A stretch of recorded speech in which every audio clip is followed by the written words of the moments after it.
To think about collision theory, let's consider the following reaction. Here we have atom A reacting with a diatomic molecule BC to form a new diatomic molecule A, B, and C. According to collision theory, molecules must collide to react. So for this example, atom A has to collide with molecule BC in order for the reaction to occur. Next, the collisions must have the correct orientation in space to be an effective collision. For example, let's say for this reaction, right, we have our molecule BC. Our molecule BC approaches A in this orientation.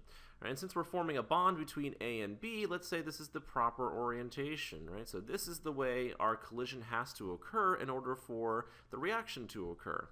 If the diatomic molecule BC approaches in the opposite direction, so let's say we have our atom A here, and then we have C, and we have CB, right? So the atom C approaches the atom A. Here, this is not the proper orientation for the reaction to occur, so this would be no. So there has to be a collision, but the collision has to be in the proper orientation. And finally, collisions must have enough energy. So if the collision doesn't have enough energy, the molecules, or in this case the atom and the molecule, will just bounce off of each other. If you do have enough energy, the colliding molecules will vibrate strongly enough to break bonds. So let's go ahead and draw this in. We're starting with a certain energy for our reactants. So right here we're going to draw in the energy for our reactants. Right, so we have our atom A and we have our molecule BC at this point. And let's say our total energy is 20 kilojoules per mole. Right, when the atom and the molecule collide, right, they need enough energy. They need enough energy to break this bond between B and C. Right, so we're trying to break this bond in here. And so we can find that energy on our diagram here. So we're starting with 20 kilojoules per mole, and we need to get up to here to 60. Right, so this is how much energy we need for the reaction to occur. And we call this the activation energy, which is symbolized by E sub A here. So this is the activation energy. And the activation energy is important because this is the minimum amount of energy that's required to initiate a chemical reaction.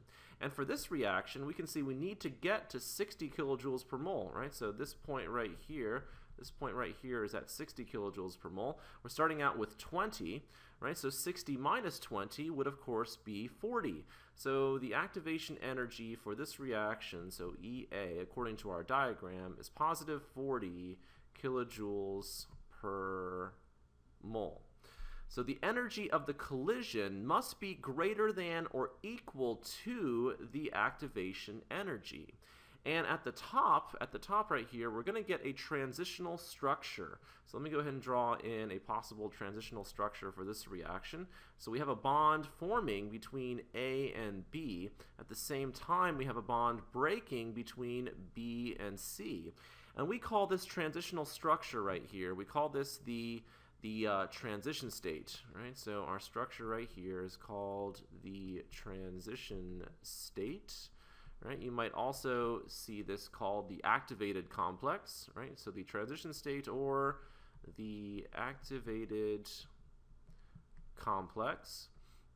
Right? And you can see I've drawn in partial bonds here, right? So the bond between B and C is breaking. At the same time, we have the bond forming between A and B. And so let's think about an analogy here. Right? Let's say we have a hill. So here's my hill right here. And if we have a ball, right? Let's say we have a ball right here at this end of the hill. Well, it takes energy to push the ball up the hill. And let's say we have enough energy to get the ball to right here. Right? Well, in that case, that's not enough for the ball to roll down the other side of the hill. Here, the ball is going to roll back to the starting position. Right? So that's like thinking about having not enough energy and the molecules just bouncing off of each other. Right? But if you have enough energy, right? So if you're starting out with the ball right here and you have enough energy to bring the ball to the top of the hill, so just barely to the top here, right? The ball can now roll down. And so the ball is going to end up at the bottom of the hill right here. Right? And that's thinking about formation of your products. So for our example, right, our products would be our new diatomic molecule AB. So let me draw that in here. So here we have AB, and we also have plus C at this point. So this would be our products, and this represents the energy of our products. So let's go here and find that on our diagram. So we have our products here. So what energy is that? So we go over to here, right, and we find the energy, and let's say that's at 10, right? Let's say this is 10 right here. So the energy of our products is equal to 10 kilojoules per mole, and the energy of our products for this example is lower than the energy of our reactants. We started out with 20 kilojoules per mole, and we ended up with 10 kilojoules per mole.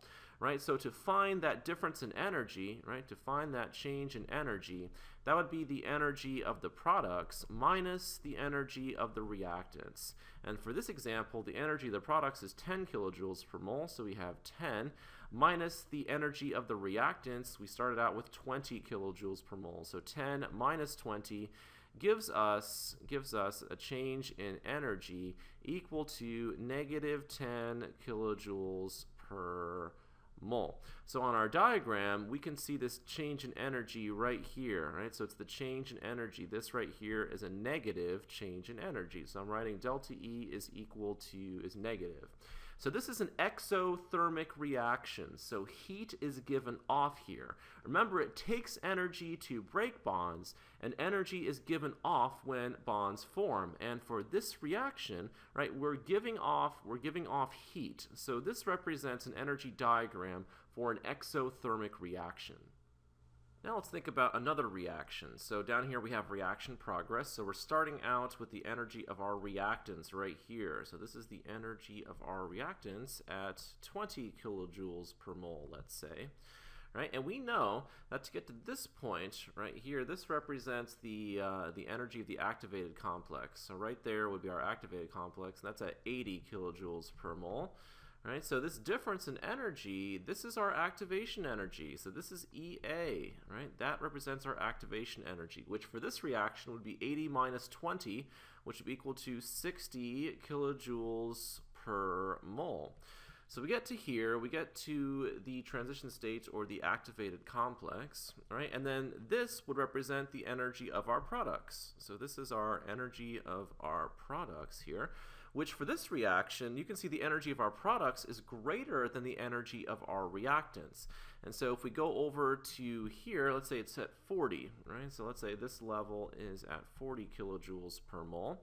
Right, so what's the change in energy here? So the change in energy for this reaction, once again, is the energy of the products minus the energy of the reactants.